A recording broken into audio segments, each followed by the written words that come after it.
Hjertelig velkommen til Søndags Talk episode 41. I dag der skal vi tale om noget så spændende og sexet som økonomi. Jeg har valgt at kalde dagens overskrift for På beløbet tak. Og det udspringer så simpelthen af, at her forleden dag i løbet af ugen her hørte jeg om, at 1000 grundsedlerne skal udfases i 2025. Og med det følger der en anekdote fra mig af, hvorpå at jeg arbejdede engang i en børnehave, hvorpå en lille pige kommer og spørger mig. De er i gang med, en lille gruppe børn er i gang med at lege købmandsbutik. Og så kommer hun og spørger, hvad er penge? Og i det jeg så skal forklare pigen på 4 år, hvad penge er, det er noget med at bytte, og så får man noget andet tilbage. Så slog det mig netop i det nanosekund, at når den pige en dag er en voksen kvinde, så er der nok ikke noget, der hedder penge mere. Jeg ved det ikke, det er bare en hypotese, men min forestilling er, at alt bliver på dankort, og måske noget af helt femte, vi ikke ved endnu.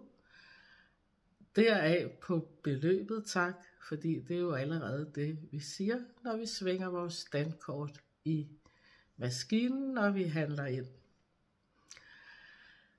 Og hvad gør så det ved os som forbrugere, når vi som voksne mennesker går ud og handler, køber lækker tøj ind, juledekorationer, julemad eller bare mad generelt, og vi bare svinger dankortet og siger på beløbet, i stedet for at betale fysisk med pengesedler og modtage retur.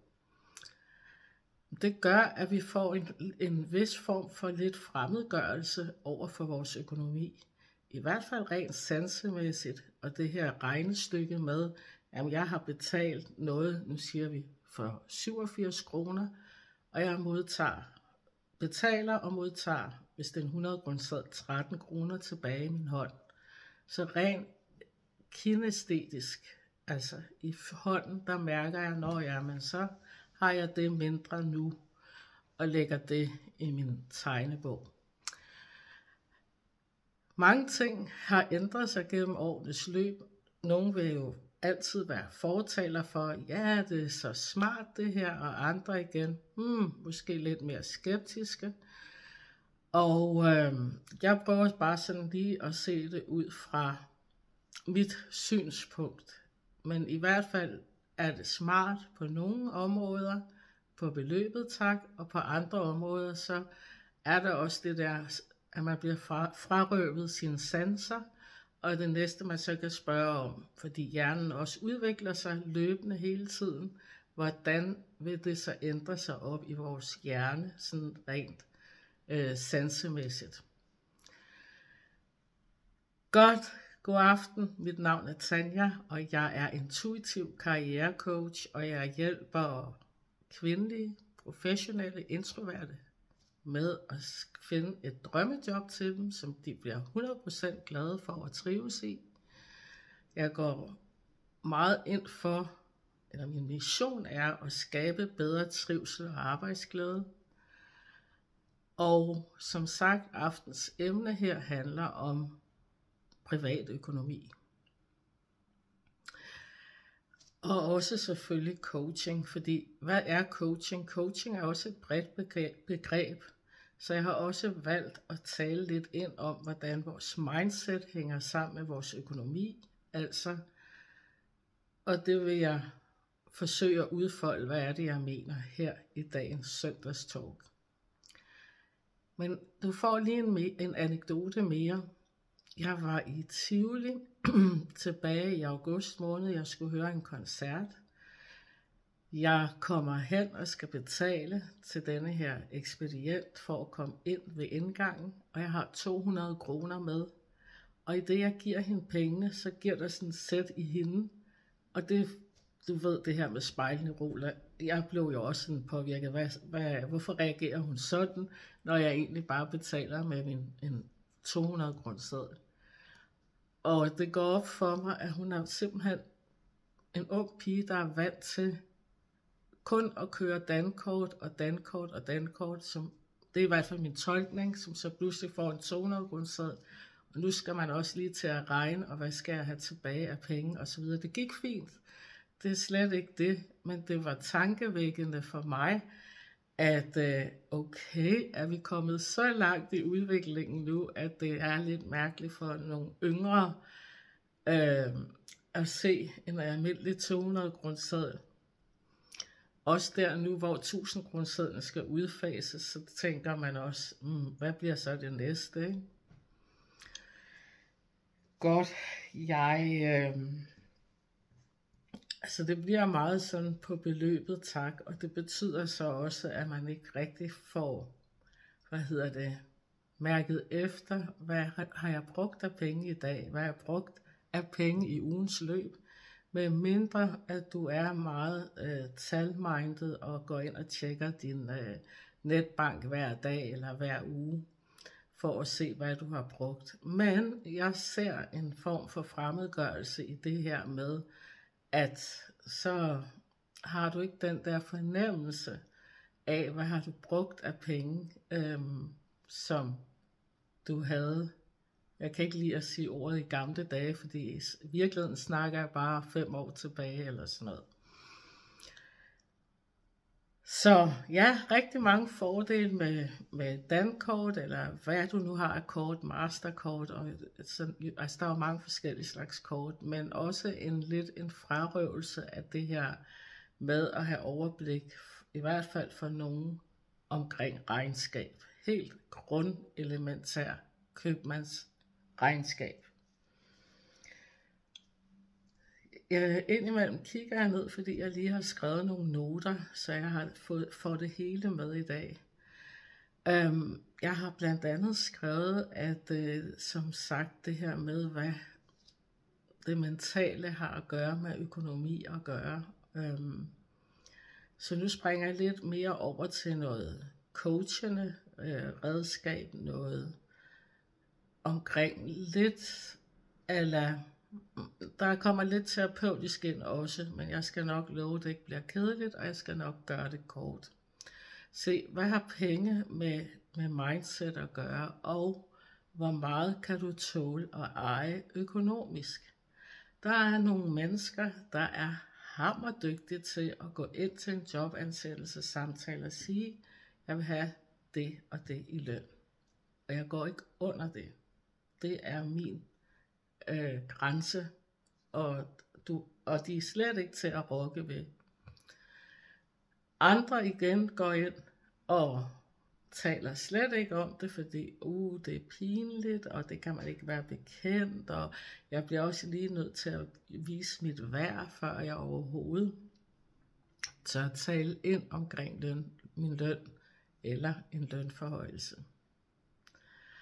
Og så er der en gruppe igen, som overhovedet ikke berører det emne, som går og håber, at min chef eller leder ser nok, hvor dygtig jeg er, og så får jeg lønforhøjelse. Den sidste, jeg lige har nævnt, må jeg sige, at det tror jeg aldrig kommer til at ske. Altså der er du nødt til ligesom at tage teten og bede om at få en lønforhøjelse.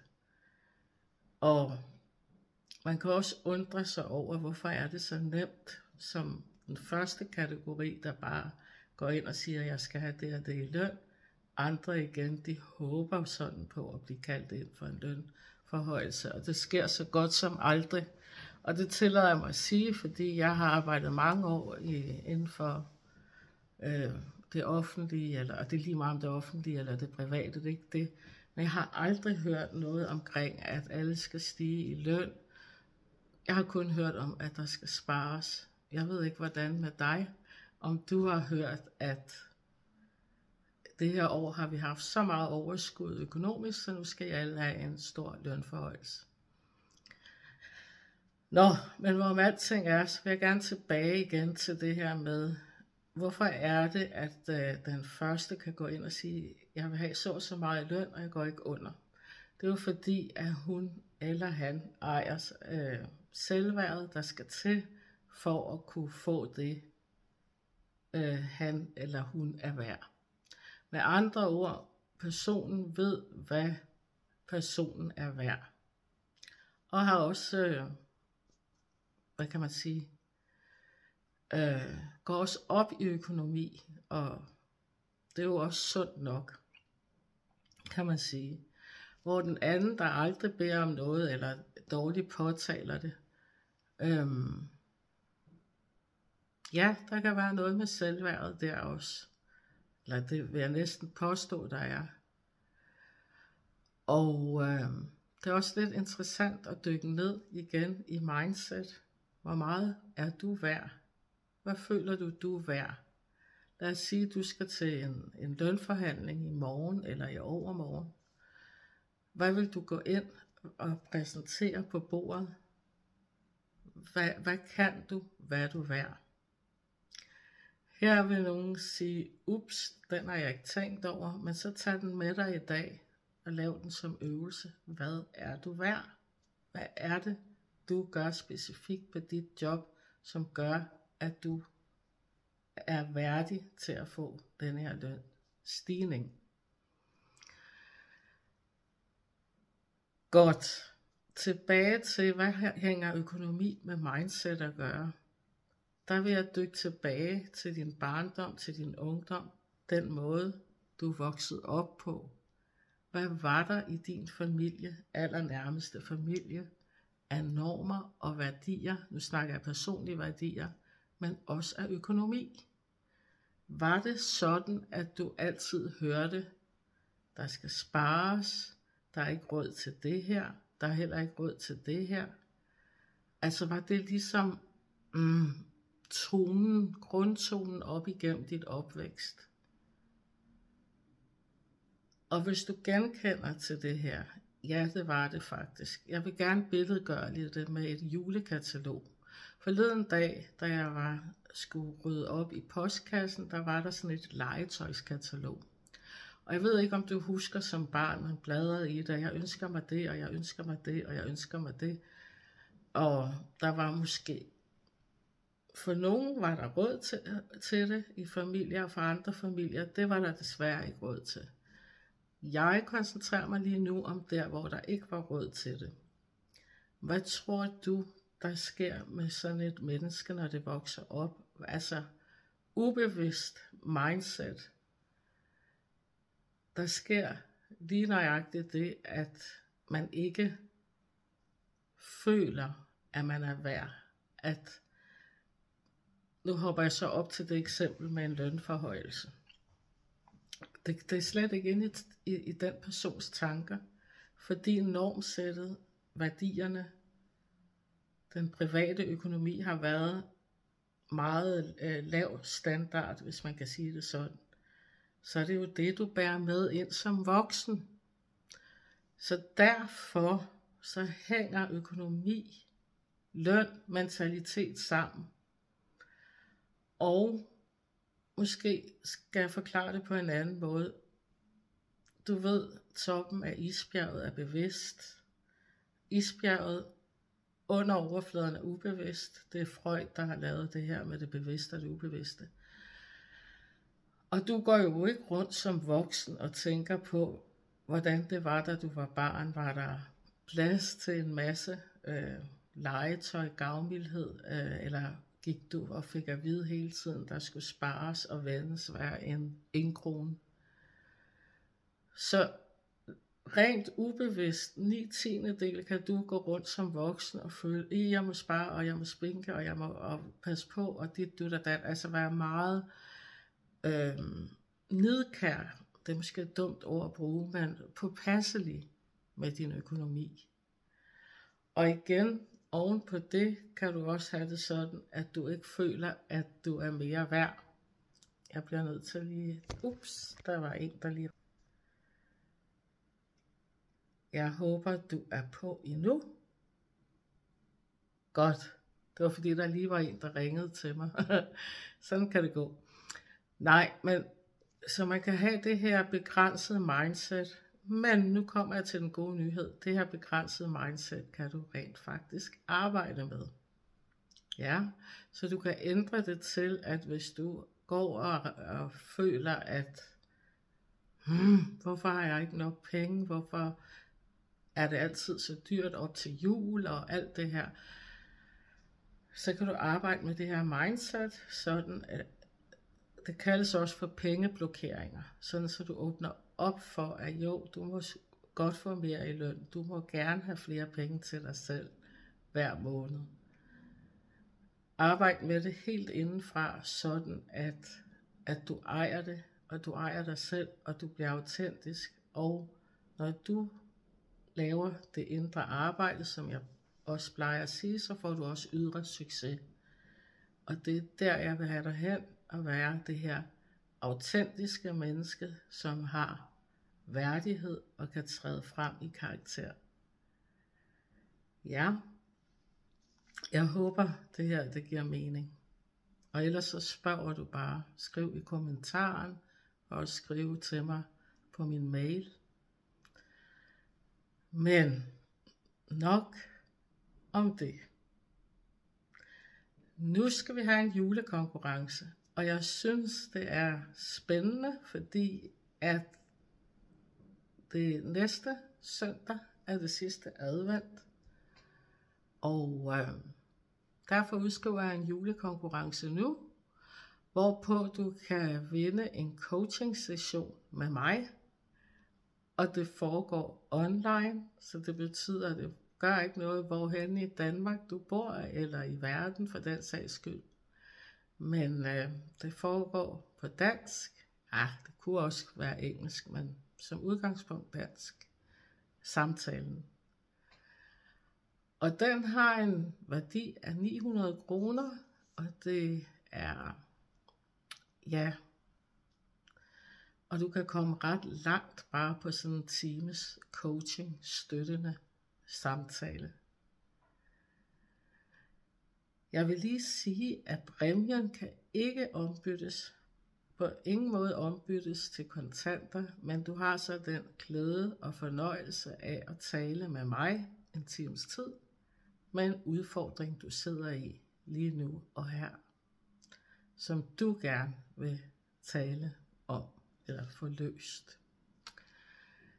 Men en konkurrence, det bliver en quiz, og den i anledning af, at det er jul, så vil jeg gerne udfordre dig lidt ved at spørge, hvad er den mest spillede julesalme? Hvad er titlen på den? Jeg kan fortælle dig i hvert fald, at den er skrevet på 100 sprog. Forskellige sprog. Vil du være med om at vinde denne her eksklusive præmie, så skriver du til mig på info@tanjatifra.dk, eller også så skriver du bare nede her i kommentarfeltet lige nedenunder.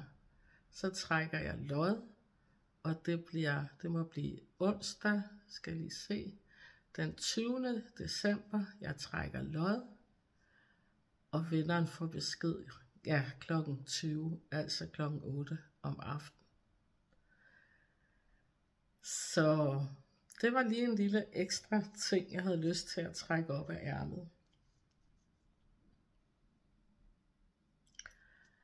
Sidst men ikke mindst, så det er måske en lille trist anekdote, men det er bare med til at fortælle om, hvor vigtigt det er også at lægge penge til side hver måned for at have en buffer. Fordi der kan altid ske et eller andet uforventeligt, hvor at man er nødt til lige pludselig for eksempel skal til tandlæge meget akut. Det synes jeg godt, mange tandlæger er søde, og at man kan betale i rate, hvis det er, at man går et sted. Men det her, det var en sommerferie, hvor at personens tand knak. Alle tandlæger var på sommerferie. Der var kun ét sted, og det blev også et rimelig højt beløb, som der ikke var sparet op til. Og derfor så vigtigt at lægge penge til side hver måned. Det var ordene for i dag. Man kan sige, hvad har det her med arbejdsglæde og trivsel at gøre? Jeg vil sige alt.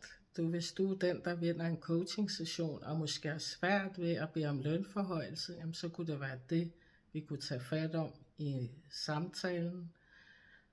Og det kan være så mange andre ting også. Men jeg vil slutte for nu. Sige tusind tak, glædelig jul, og på gensyn næste søndag til en ny omgang søndagstalk. Hej så længe.